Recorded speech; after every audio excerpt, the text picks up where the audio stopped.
Time Again, exposing the truth. Welcome to Coffee Time Again, exposing the truth. Dale at the microphone, the show that demonstrates how history repeats itself. He digs into the past, shows what happens, and how it is happening now. Follow the path of history to where it goes, then relate it to today to reveal the connections. The culture that forgets its history has no future. A history buff and loves to talk about it, going back as far as ancient Greeks and Egyptians and beyond. So grab your coffee, your chair, and listen to the show. Hope you enjoy. Good morning, good afternoon, good evening, ladies and gentlemen. This is Coffee Time Again, exposing the truth. My name is Dale, and I am the host. And I today to have Michael Anderson as a guest. I'm very privileged to have him. And he is going to introduce himself and tell us what his expertise is, and we're going to expose the truth on the right and the left. So let's have it at it, Michael. All right, thank you. I am a historian and writer, and I write about contemporary American politics. I published my first book on that subject in 2017, and I published 3 subsequent books. The fourth was available last September, and then I have a 5th book that's coming out this September. So I'm busy writing, and I'm also on Substack. And so I write weekly articles on politics on Substack. So that both those activities keep me busy. Yep, they sure do. I mean, this keeps me busy. It's the only one I do now. What got you into exploring contemporary politics after being a historian? I actually, in 2008, I started a blog on ancient history. So, which is still going. And I've always been fascinated by ancient history, and I got interested in it at that time, a renewed interest in it because, the conventional wisdom is the ancient world was barbaric and people weren't educated and not sophisticated and all that, which is completely wrong. Yes. So obviously I started writing about it and quickly learned that, the human behavior hasn't changed in 2,000 years. And basically people behaved back then the way they do now. And much of what we've accomplished in the time in between, they had already accomplished. And the fall of the Roman Empire kind of took Western civilization apart, and it had to be rebuilt again. So in writing about ancient political systems, I got thinking about, well, how do we apply those to the modern nation state? We know about the Greek democracy and the Roman Republic. And we know that, for example, America's founders built our political system based on the Roman Republic. So I just started writing about contemporary politics because there's so much happening. The tribal state here and the battle between right and left is society consuming. My second book was called Tribalism, the Curse of the 21st Century, published in 2017, where I tried to address the issues of why this came about and what to do about it. So basically, I've been talking about that for 5 or 6 years. I actually got involved in let me just step back for a second. So my basic discussion position is the difference between right and left and why they're different. Actually, they're different biologically, and their brains are different. And the reason I started writing about that is because the notion of conservatives converting liberals to be conservatives or liberals converting conservatives to be liberals is impossible because their brains are different. So that's why they have different political behaviors. But a book was published in 2012 called The Righteous Mind by a social psychologist named Jonathan Haidt. He's at NYU University. And he's the first one that really described the moral differences between the left and right. And so I wrote my first book, as I mentioned, 2017, called The Progressive Gene, which describes the moral behavior of the left. And then I subsequently wrote a book called The Conservative Gene, where I described the moral behavior of the right. So it's been all about the differences, how the differences in their behaviors influence their political views. I call them political morality because morality, your politics has morality buried in it. And so that's what I've been talking about, and that's where I got to the present day, or how I Okay. got there. Interesting, some interesting stuff that I hadn't thought about. I am not the history scholar you are, although I am history. The basic premise of Coffee Time Again is to explore history, see where mistakes were made in history, and come back and repeat them and do them again, wrong Right. again. That's Yeah. what I've been focusing on over the last 5 years, although I've gotten a little off base. And it's interesting you said that because there is a little quote on the homepage of my ancient history blog, which says, "Today has already happened," Yep. meaning the things, and I'm sure it sounds like you agree with that. If you look over history, you can see the same behaviors and events repeating themselves. And it's a shame that human beings aren't either educated or knowledgeable in history, because they would understand a lot more about what's happening if they did. So what do they do in schools? Take history out of the classroom. Right, exactly. I mean, that is so wrong. Well, I am a constitutional conservative, Mm-hmm. and that's my political leanings. However, I am glad to have people from both sides on my show. Right. I am a genetic conservative. Okay. So, because I can break it out that way, which doesn't make me a Republican necessarily. I am a moderate politically because I Yeah. have views that are espoused by both sides. So, and my basic educational background is in science and engineering. I have a bachelor's degree in engineering. Okay. So I bring that up because engineers think in terms of designing things that solve problems. That's what you do. And so people who get an engineering degree are thinking in that way. And so I'm interested in a government that solves problems with successful initiatives and not waste the country's money on things that don't work. So Right. that's why I can't be an ideologue, because if you're an ideologue, you're trapped in a box, which forces you to agree to a whole litany of things that may or may not be any good. Well, I totally agree with you. That's the reason I'm a constitutional, because I go a lot with the Constitution, but I also am a moderate. Yeah.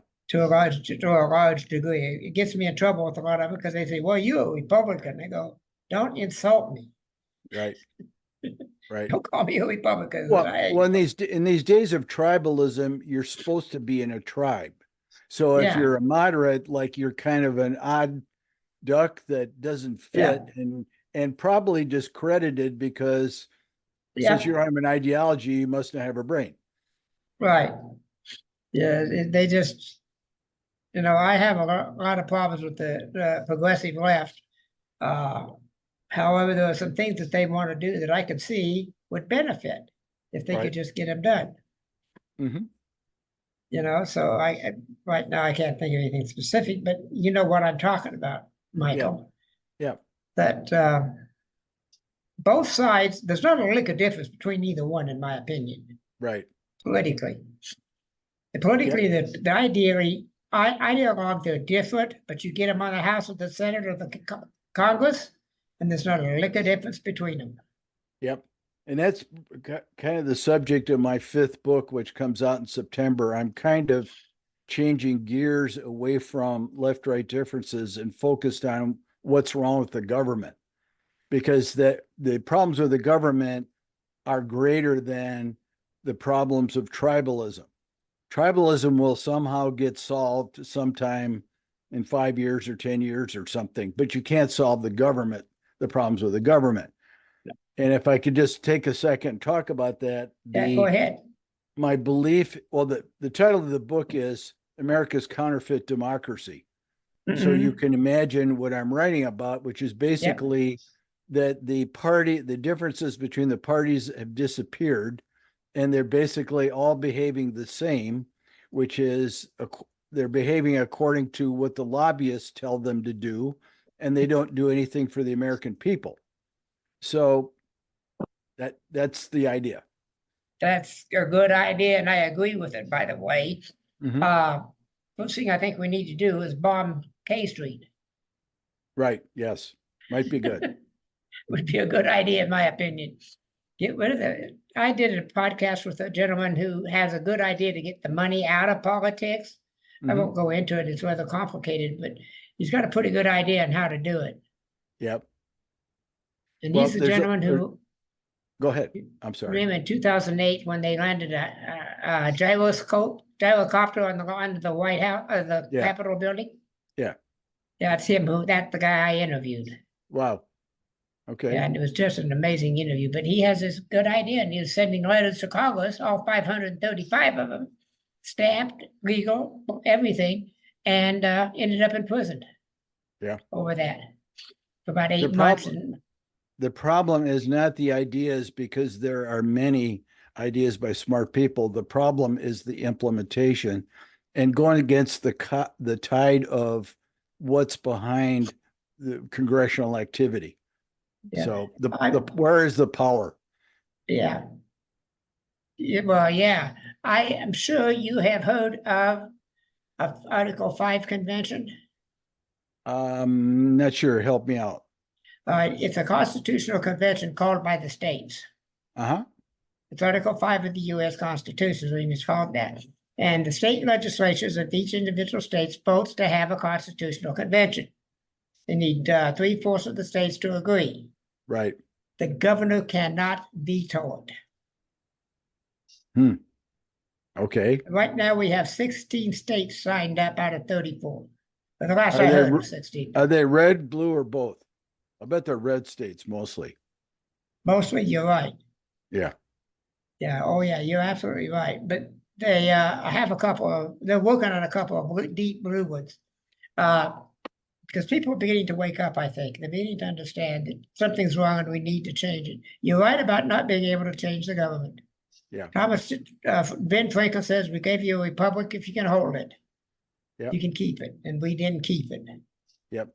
And if I can just elaborate a little more on my book without telling too No, much. go ahead. I mean, the premise is that there is a group of individuals. This is not a new idea, but called the power elite, who are wealthy American families who are independently wealthy and own large corporations or are on the boards of large corporations, and they pull all the strings.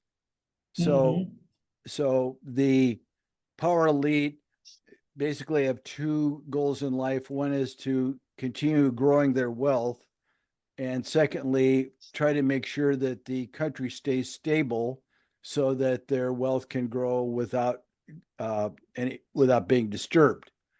So there's organizations that influence. I mean, they have the power to influence, obviously, all the politicians because they employ the lobbyists, et cetera, et cetera. So that's really the power that is there that we're fighting against. Yeah. And what helps is that 90% of the news medias, television, radio, newspapers, magazines are owned by 6 corporations. Yes, exactly. So that does not help the matter at all. There's Right. no independent, very few independent news outlets where we can get both sides of the same coin. Yes. And that's what we need. Could you explain to me what caused American tribalism? Well, a variety of things. I mean, if you look at the behavior in the left and right, basically what you see, and I'm sure you're going to agree with me because anybody can observe it. The left has sort of a collectivist mentality, and they believe government should be focused on group needs and not individual needs. They are obsessed with equality.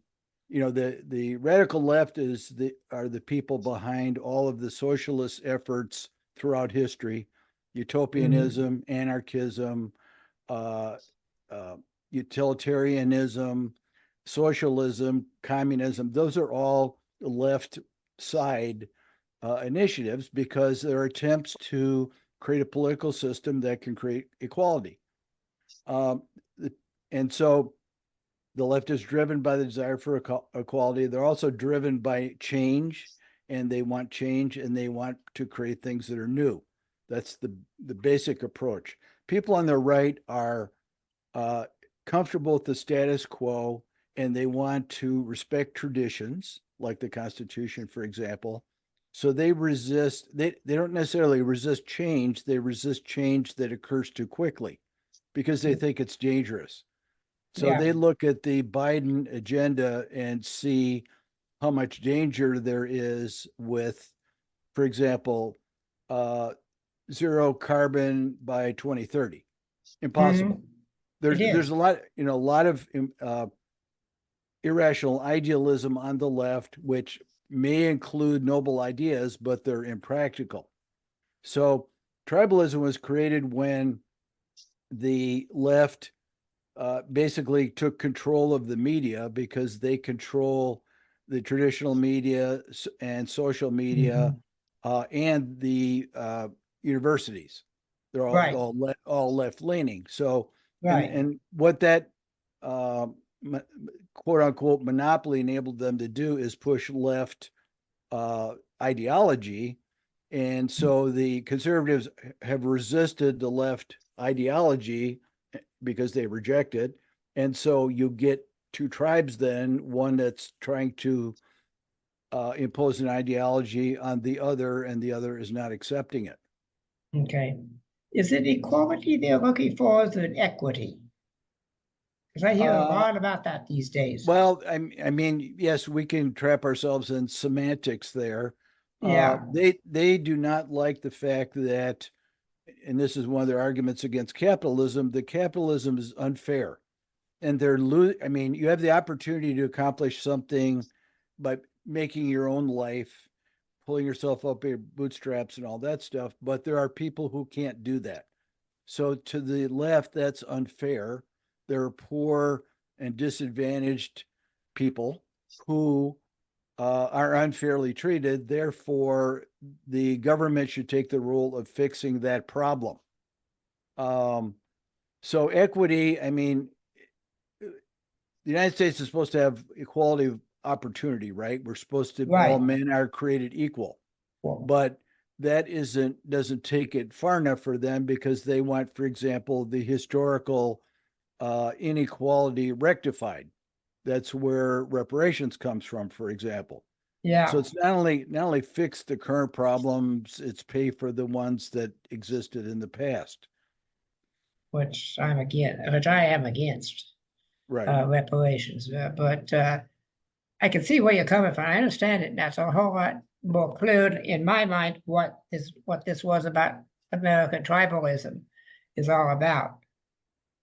Because a lot of this infighting comes from being between the two. Yes. In the halls of Congress. That's where it's coming from. You don't hear it on the outside. They'll come out and make a speech and condemn the Republican or condemn the Democrat, turn right around and go in and do exactly what they've been doing. And the other thing that I should mention is that conservatives do not like combat. The left likes combat because they like change and they don't mind mixing it up. Conservatives would rather live their lives and not have any politics in it. They're oriented toward family, community, church, and all that stuff. And they're perfectly comfortable with the notion of a society that provides freedom because they feel they will use that freedom to their advantage and enrich themselves. So they don't want help. They don't want government providing them with things that they don't need or taking control. When I did my podcast on the departments of the government, what is it, 23 separate departments, commerce? Yeah. And something like some weird number. And my opinion is we only need 4. Right. That Well, could get us now back. you're talking like a libertarian or a classic liberal, because they believe that as the United States existed right after the Constitution was ratified, the only role of government is to protect the people. Well, there's certain automatic rules, make war, make treaties, those kinds of things that you have to have a federal government to do because the states Right. couldn't do it. Right. But most of the rest of it is to protect the people from government, Right. as you know from the amendments. Right. I don't know I know which 4 I would pick, but other people will pick other departments that their pet departments. Now I include the Commerce Department in my pick of go away, even though my son works at the Commerce Department. Mm-hmm. Yeah, I think one of the ones I'd pick is education, and Yes, conservatives I pick. always rail against education because the states are in charge of their own education, so they don't need the federal government stepping in to turn No. it into a bureaucratic mess and tell everybody what to do from Washington. Unnecessary. Common Core, Yeah. for example. I'm totally in favor of getting rid of Department of Education. Yeah. The states could do a much better job, and the counties can do a better job than the states. Yeah. Municipalities can do a better job and run our own schools the way it used to be. And that's the way Yeah. I believe. And there's several of them that we need Treasury, but we don't need a lot of their bureaucracies. It's underneath the Treasury umbrella, like the IRS. We can thank Woodrow Wilson for that one. We don't need the EPA, which are some of these bureaus and administrations and stuff like that. We just flat don't need them. Yep. The states have their own departments, and they're doing a much better job in their own little state than the government could do. Because we know what the government doesn't do right. Yeah. Which is nothing. Right. You know? I imagine you're pretty mad at the progressives historically, because they're the ones that changed. I mean, as you know, the Constitution is a negative based document. Yes, it Negative rights, meaning keep the government out of my life.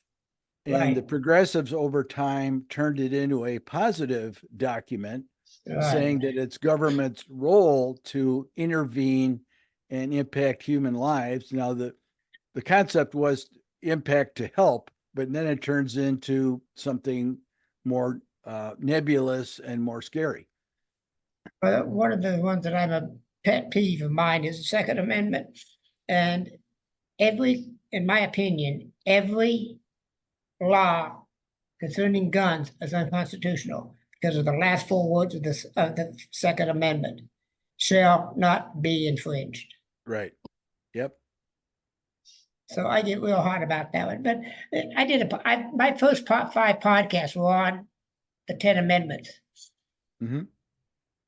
And how we're losing them, including the 10th Amendment, which is pretty benign. It just says what we don't forbid or accept in this document of the Constitution belongs to the people of the states.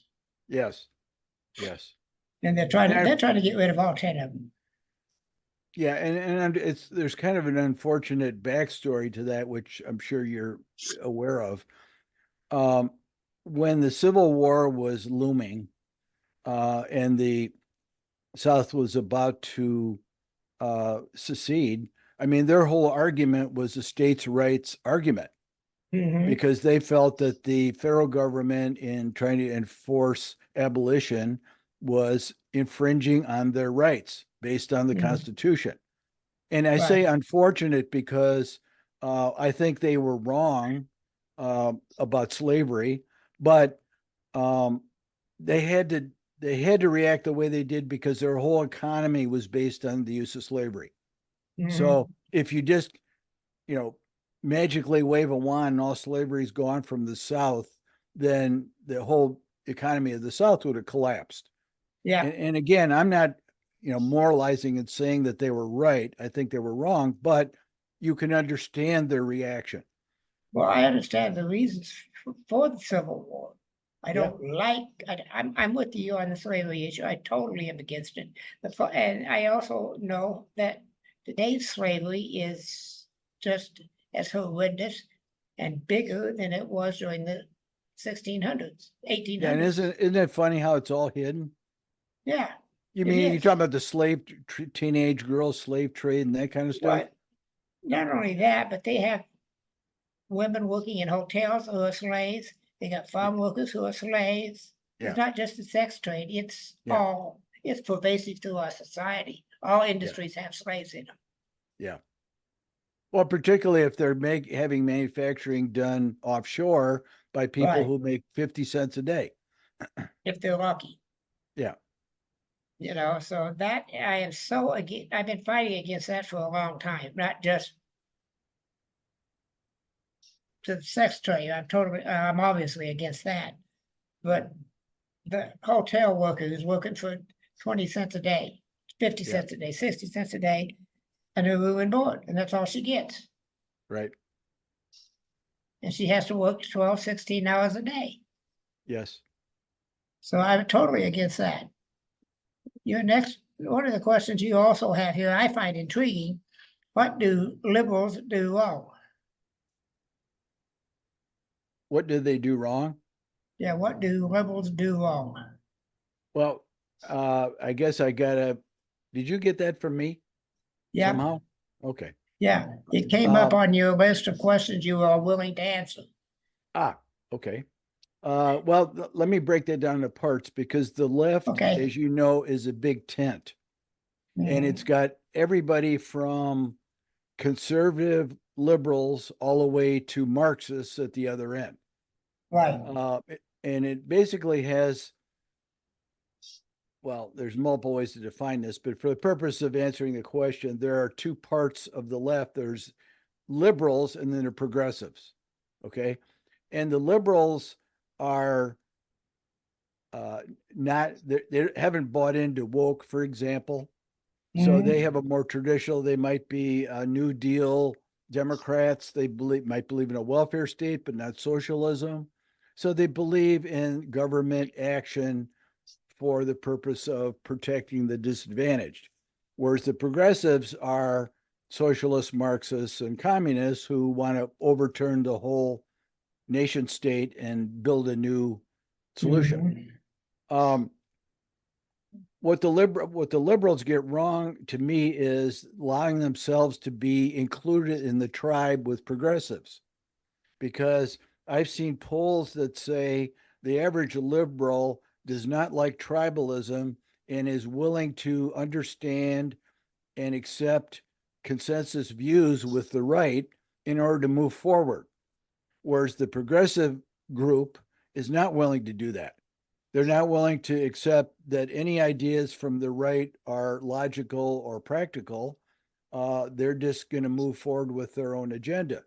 Right. So, unfortunately, because the liberals don't speak up, nobody knows they're there, and it gives the progressives more power than they really have. Yeah, I can see that. I wrote an article and it hasn't been published yet, but the title of the article is everybody on the left a communist? And the argument is, if you're a New Deal liberal and you're silent, and the progressives dominate the airwaves, you're a progressive. Yeah. Because nobody knows you're there. It's like the silent majority kind of thing. Yeah. Yeah, I remember that. I can see your point very clearly about the liberals and progressives. And progressive liberalism started with Woodrow Wilson. Yep. Actually, before it started with Teddy Roosevelt. Yeah, Teddy Roosevelt was the first great Right. progressive. Yes, he was. He even named his party the Progressive Party. Yeah. And lost the election because of it.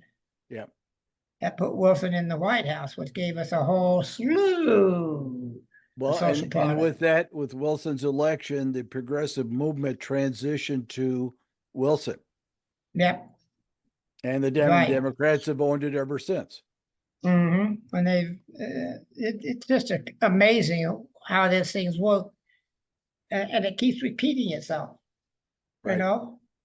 And we keep making the same darn mistakes in dealing with it. That just drives me right up a tree. Wait a Right. minute, we did that in 1860. What can we do different this time? Right. What should we do different this time? Yep. And I'm not smart enough to come up with all the answers, that's for sure. But I Right. can sure raise the question. And some Sure. of these smart people like you can figure out the answer. Right.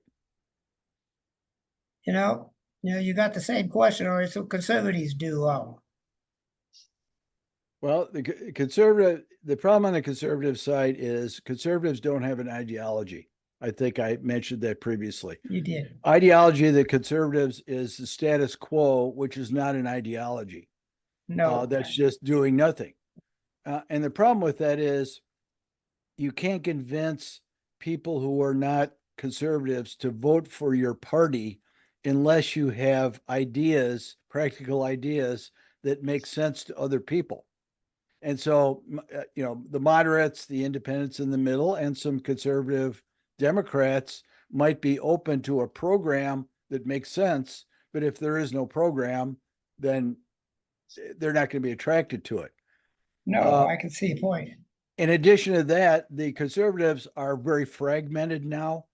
As you know, there's a conservative caucus of money hawks who don't want the government to spend any money on anything. And while I philosophically agree with that point of view, because the government wastes tremendous amounts of money and is putting us further in debt, they're holding up all legislation. There's like 10 or 12 people that can stop the Republican Party from functioning. And that's not good either. No, I hadn't heard of it that way, but I totally agree with you that it doesn't take much to stop the whole process. Yeah. The Speaker of the House can just, bam, shut it down. And he's just The other- one man. The other thing I would say about the conservatives, and I'll use the word Republican Party to represent conservatives, even though it's not a pure thing. The Republican Party has turned into the Democratic Party in the sense of spending money. It first happened during the Bush administration, but it's continued ever since. There used to be a very strong line of demarcation between the Democrats and Republicans in terms of who wants to spend money and who doesn't. Now about half of the congressional caucus on the Republican side is very willing to spend money. They don't care. They, spend this, spend that, and they're without restraint. And that's a problem because that helps the left spend money. Yeah, and we just don't have the money to be doing all these programs they're talking about. We Right. don't have the money to be sending it to Iran, or Iraq, or England. I Or see no Ukraine. reason.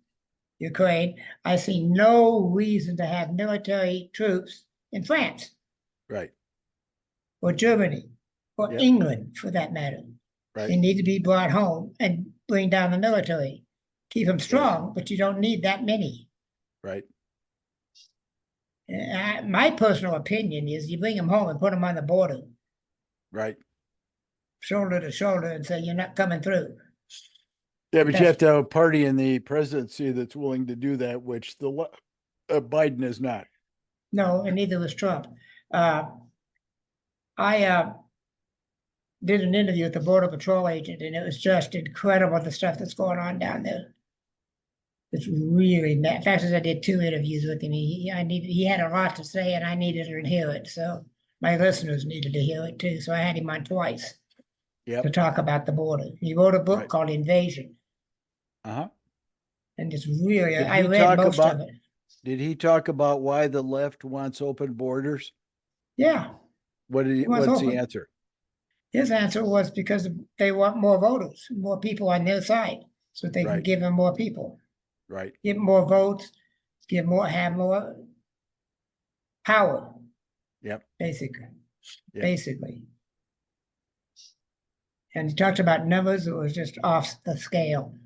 What we're being told, of course, is almost total falsehood. Yeah. About the numbers that are coming across Right. and the Well, I abuse think that's there's happening. 2 million have escaped over the past Yeah. 3 years. Yeah, I wrote an article about it on Substack. And I was amazed when I did the research, like that if you cross a border and you sign in, you're assigned a case number, and the case number is assigned to a judge, and I'll see you in 5 years because yeah, there aren't enough judges. So, that's so right. the these people who have crossed the border are now, free to do anything until they have a case that gets adjudicated. Which they won't show up for. Right. Right. Fact is, I did Meanwhile, one with it. they get driver's license, voting privileges, and welfare from the left. Absolutely, and that's what they want. Yeah. But a lot of these people coming across the border want is the free state.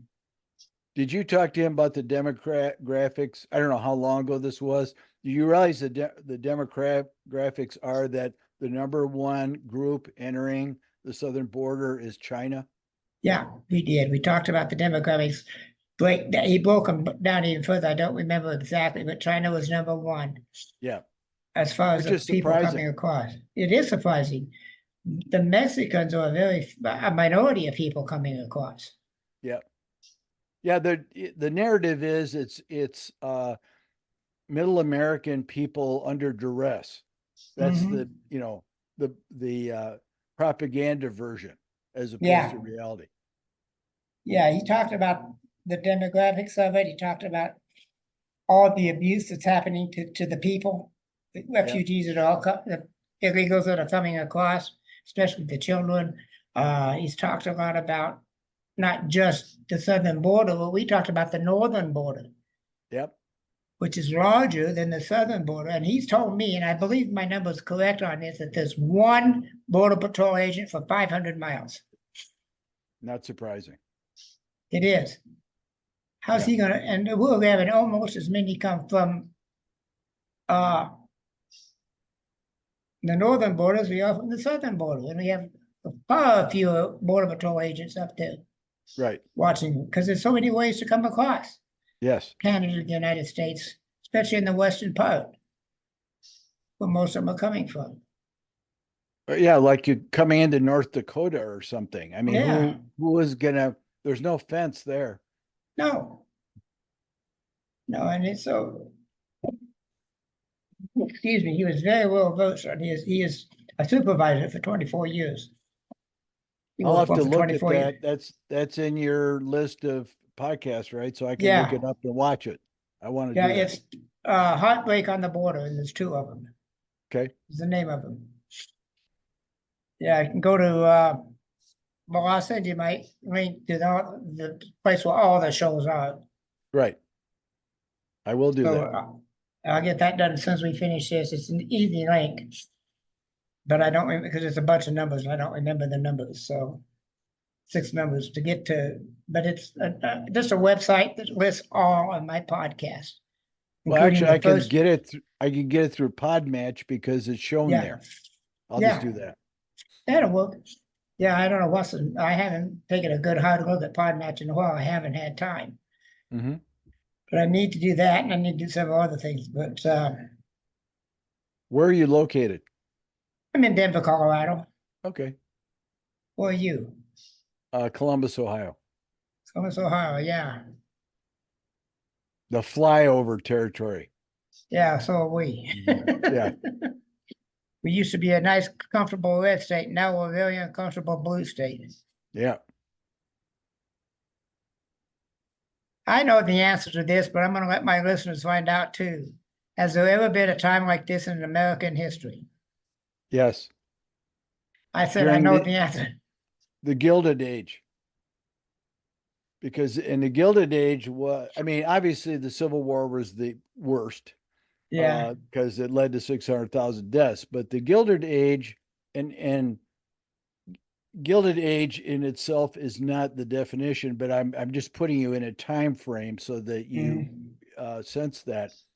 Yeah. After the Civil War, the what happened to the voting was that Americans were happy the war was over and the country was united and everybody got excited to vote. And the result of that was these party machines developed in Mhm. cities who had there's a Democrat boss and a Republican boss who controlled their parties with bribery and all that. It was a completely corrupt system.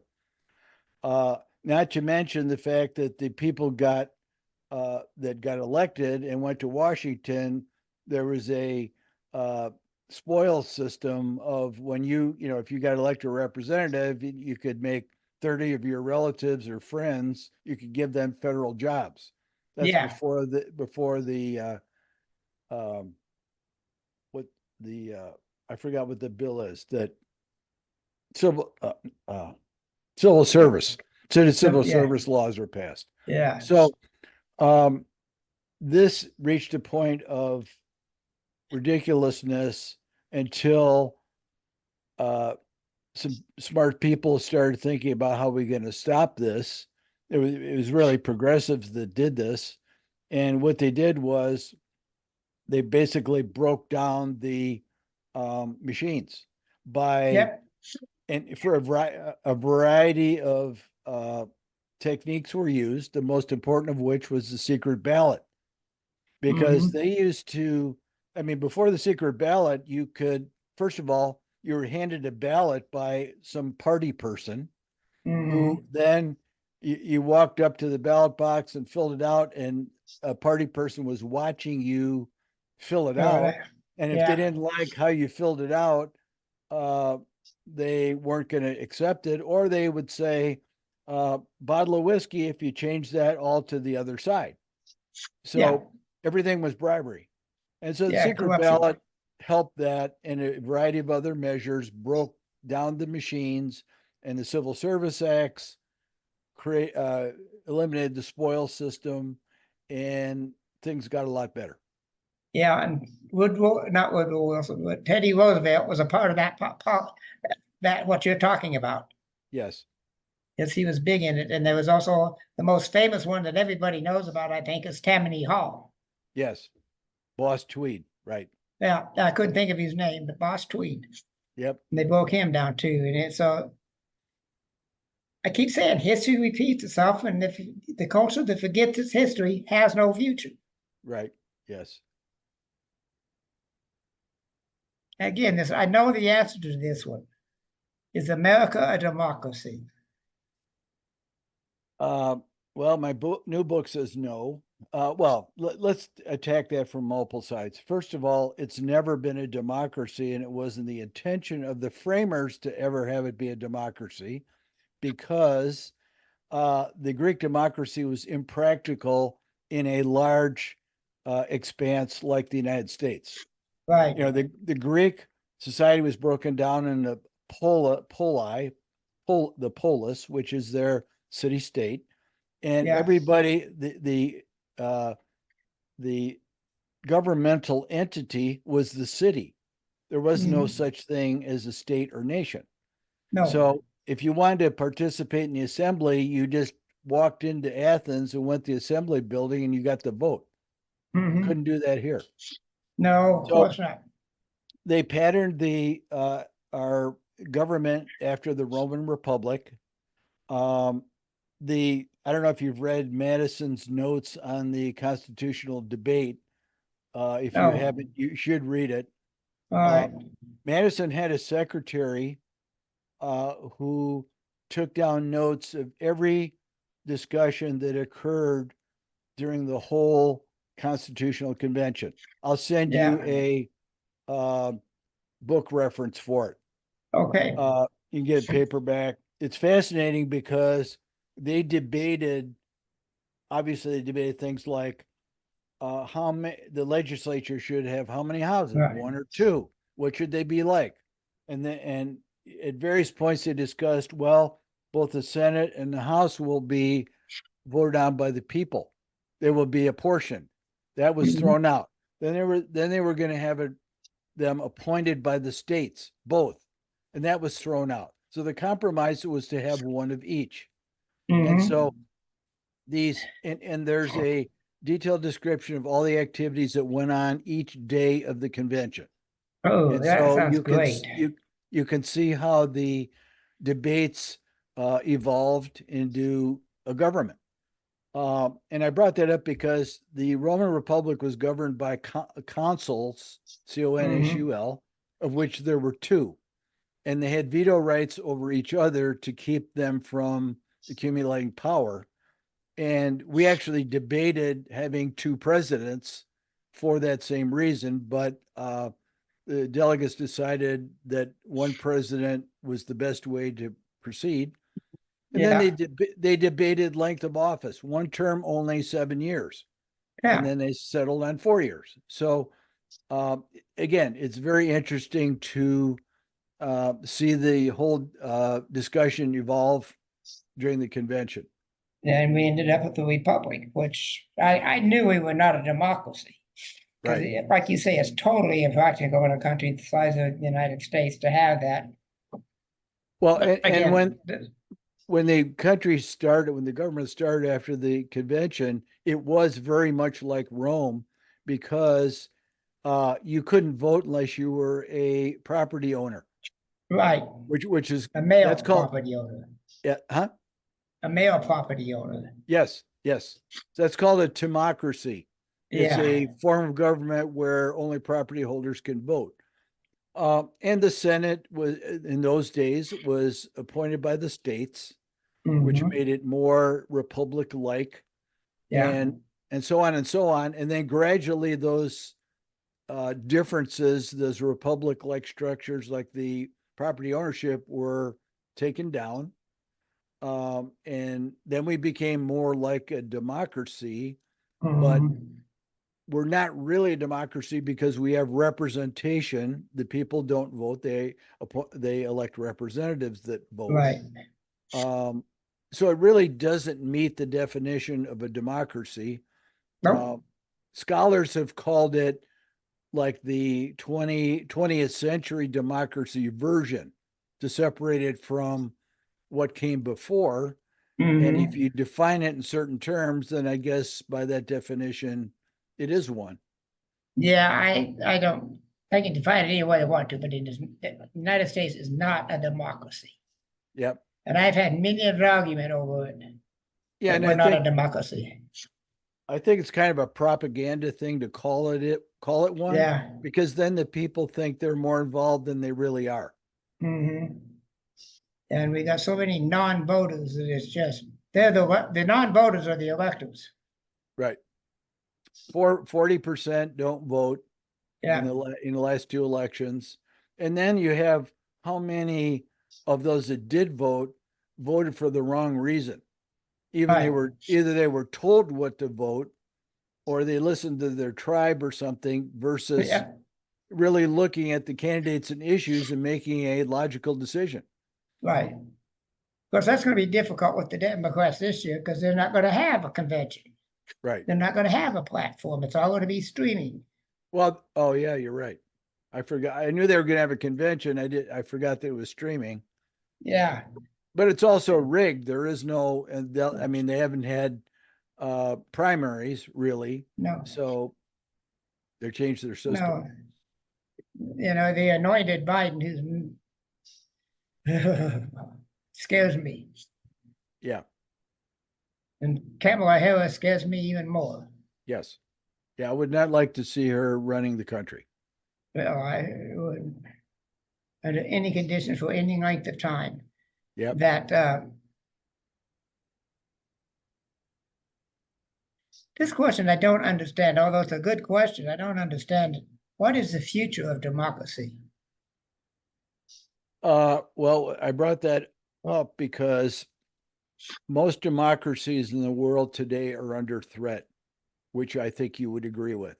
I They do. are divided. The publics are divided more along the line, to me, of a globalist neoliberal philosophy as opposed to anything else, as opposed to the nation Mhm. state. So the globalists love open borders. I Yep. mean, like in European countries, they've accepted so many immigrants that their political system is now unstable because of it, because the reaction of the native inhabitants and citizens of those countries they're reacting back. Like France is a great example of that. It is. And if you read, there's a good book I could send you a reference for. Let me see what if I've got it. It's something about, just a second.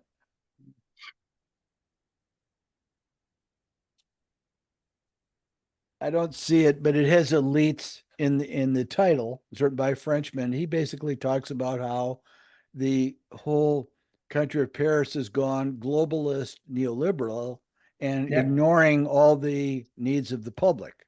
And because France is, enormously centralized in terms of urban, it's mostly a farm country, except for Paris.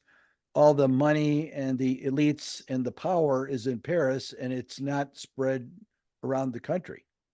So there's a gentrifying class of elites in Paris that just proliferate themselves and move into neighborhoods and throw the people out that live there and rebuild condos and things like that. So it's not not doing your duty as a nation state, basically, putting globalist interests above those of your people. Well, I'm not a big fan of one planet, one people, or however they used to say it in the 70s. One planet, one people, one planet, and some such nonsense. I was totally against it then. I'm totally against the United Nations. I did a podcast on them. Yep. Or I'm going to, one or the other, but I got it ready. That is just the corruption in the United Nations is just absolutely mind-boggling. Do you know what an NGO is? Non-government agency. Right. And there are thousands of them operating around the world, and they're not subject to the approval of any of the populations of the nation state. They're unaccountable. So that's where you can come up with this World Economic Forum stuff, or the European Union, or WHO. WHO wants digital IDs on everybody in the world so they can keep track of them like the Chinese do. So if there's another pandemic, they'll just ostracize the people that won't take the shot. Yeah, I've said for decades, and I've literally decades since the 60s, have I been thinking that there's going to be a war. And I'm seeing it as a balkanization of the United States. Yeah. You got a war going up here in North Dakota and South Dakota, and you got one in California, New Mexico, Washington and Oregon, California, and Texas is its own country, and the South is their own country, and all this other balkanization in New England, and they're fighting each other. Yeah. Yep. Could happen. You see that? But the thing of going back to the original question, it's hard to see into the future about what will happen to democracies because they've never been challenged before. It is. They evolved as and as Churchill said, the worst form of government, but it's better than all the others. They evolved as the best way for citizens to achieve rights in human society. Yeah. And during the latter half of the 20th century, they basically took over the world because people saw there were benefits to democracies in terms of relief from poverty and all those kind of things. But now they're cracks, and what those cracks turn into, we don't know. No. It's hard to see. So we don't know if I have said this, at first I thought it was going to be a race war back in the 60s and 70s. Now I don't believe it's going to be a race war. I believe it's just going to be one of those balkanization where it just breaks apart and each country's fighting each little fiefdom. That is, there's a movie out about it now called War. Or something like that. I'm trying to think of the name. I think it's called. It's called the Civil War. Yeah, the Civil War. Yeah. Yeah. So there's a movie about my idea, so I'm not the Yeah. only one with it. That's No, California you against shouldn't have Texas. written the script. You'd be famous. Yeah. I'm not that good of a writer, although I do a pretty good job on my podcast. Michael, what do you want me to send people to? One email, website or something? Because what I do is when I edit this, I put a banner right across your top of your head. Yeah. That way they Well, can see that particular website. My website is easy to remember, MikeAndersonsBooks.com. So Anderson with an S and books with an S. Everything is there. Stories about my books. You can order the books from there, connect to Amazon. I have podcasts that I've participated in there. I have my link to Substack. I'd Yeah. like to provide you with a free subscription of my Substack after we're All done. right. And so accept. you can look at that. Yeah, I was thinking about asking you about it. And I also like to invite you to participate in my book launch in September for my 5th book, if you're interested. Oh, yeah, I am. I will keep up with you on that and let you know. I'll put you on. All I need is an email address to put you on the send you launch one. list, and then on Substack. And I will send you an email via Podmatch, but it's real easy. It's just host@coffee-time-again.com. Okay, got it. But Yeah, still so send that- it to me in case I mistype it or something. So Yeah, I most certainly will. Because those hyphens are really important. So I will be more than honored to participate. all right, appreciate it. And well, we still got a couple of minutes. I wanted to ask you one other question. And Sure. the problem is I forgot what it was. Got to talk about websites. It's not on the list. No, we're out of the list. The last one was, what's the future of democracy? There is no Right. future for democracy. Right. Simple answer. But I Well, wanted give my it- listeners to hear your point of view on this. Because they don't want to hear what my opinion is. They want to hear what yours is. Well, let me summarize something since you can't Sure. think of the question. I want to, because I talked a little about being a moderate, and Yeah. the title of my Substack account is America a Balanced View. And let me tell you why it's balanced, because I don't want your audience to think I'm just a Republican ideologue. Mhm. I'm a moderate, but I respect the left. I respect liberals, liberal point of view. And we didn't get into this, but the difference between liberals and conservatives is a behavioral characteristic that goes back to primitive man.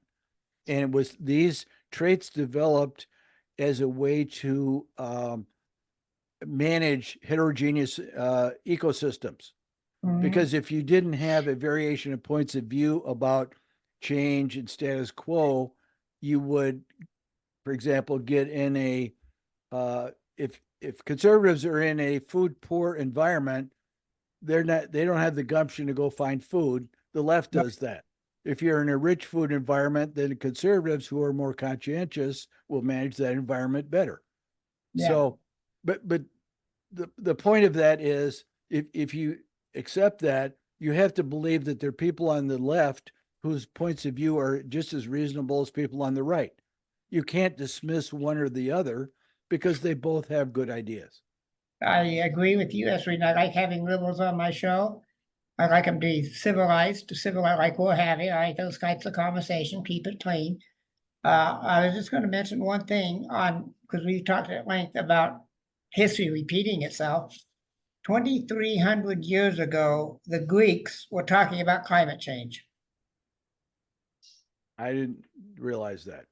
Yeah, my research showed that they were talking about draining a swamp, and they discussed how that was going to change the environment. Interesting. So nothing changes. Right. Well, it's become a religion, though.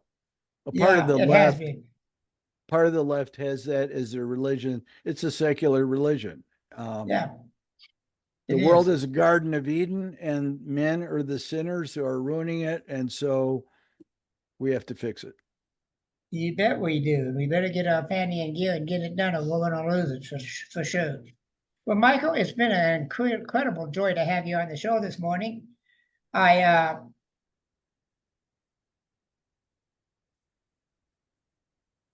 yes, I can't turn it off. They changed my whole toolbar down here, and I haven't learned it all yet. Anyway, thank you for being here. It was an incredible interview. You're a very intelligent man. You've been great. I loved having you on. And don't be too surprised if about 6 months down the road, I don't call you and say, let's do this again. Be happy to do it because we'd be near the election. There'd be a lot to Right. talk about. You bet there would be. So you have a great life, and I will see you in about 6 months. All right. Thank you. All right. See you bet, later. Michael. You Yeah, bet. Bye. Thank you for listening to the show. There are show notes and a place to comment at https://coffee-time-again.libsyn.com/website. He hopes that you liked what you heard and will tell others about him. Dale is attempting to get a following that both disagrees and agrees with him. He does not want yes men. If you disagree, wonderful. He is happy to have you here as a part of the Coffee Time Again team. Dale does not talk about the news of the day. He is attempting to give a history lesson that is just as important about what is going on in the headlines of today. Please do not hesitate to contact him. Just remember that Dale wants a clean show, meaning no cussing, name calling, yelling, or hate allowed. You can disagree with him and not be disagreeable about it. Support him and help keep this alive. https://glow.fm/coffee-time-again.